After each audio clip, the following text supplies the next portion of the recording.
আসসালামু আলাইকুম। তো আরেকটি নতুন ভিডিও নিয়ে আসলাম। পুবালি পাস এটা ঢাকা ইলিশা ঢাকানো রুটে চলাচল করে। তো এখন মুক্তারপুর ব্রিজ অতিক্রম করছে। তো পুবালি পাসকে দেখা যাচ্ছে। তো পুবালি পাস দ্রুত গতি তিনি ঢাকার পথে ছড়ছে। তো মানে কি বলবো, সে সম্ভবত একটার ভিতরে ঢাকা পৌঁছে যাবে আজকে, এমনভাবে চালাচ্ছে। তো এখন 12টা 30 বাজে, বর্তমান মুক্তারপুর ব্রিজ অতিক্রম করছে। তার মানে 1:30টার ভিতরে সে সদরঘাট নদী বন্দরে পৌঁছে যাবে, সেই স্পিডভাবেই যাচ্ছে। তাই পুবালি পাসের ভিতরে আমার একবারই ভ্রমণ করা হয়েছে। তো ঢাকা থেকে ইলিশাগামী যে সময় একদম অতি ফাস্ট নতুন লাইন করলো, তখনই আমি গিয়েছিলাম। তুরন্ত সার্ভিস দিয়ে থাকে পুবালি পাস।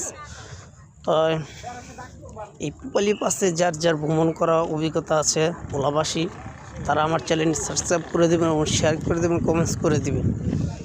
তাই পুবালি পাস আসলে আগে সাবেক যে রোডটা ছিল বগাপটুয়াখালী, সেই রোডটা বন্ধ হওয়ার পরে তো এই নতুন রোডটা তারা চালু করেছে।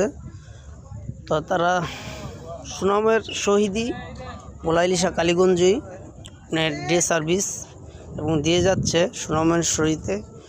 তো এইটার পাশাপাশি আসা যাওয়া দিয়েও ইলিশাগামী সার্ভিস দিয়ে যাচ্ছে। তো এরকম নিত্য নিত্য ভিডিও পেতে আমার চ্যানেলের সময় সাবস্ক্রাইব করে দেবেন এবং লাইক করে দেবেন, কমেন্টস করে দেবেন। তো ধন্যবাদ, আল্লাহ হাফেজ, সবাই ভালো থাকেন।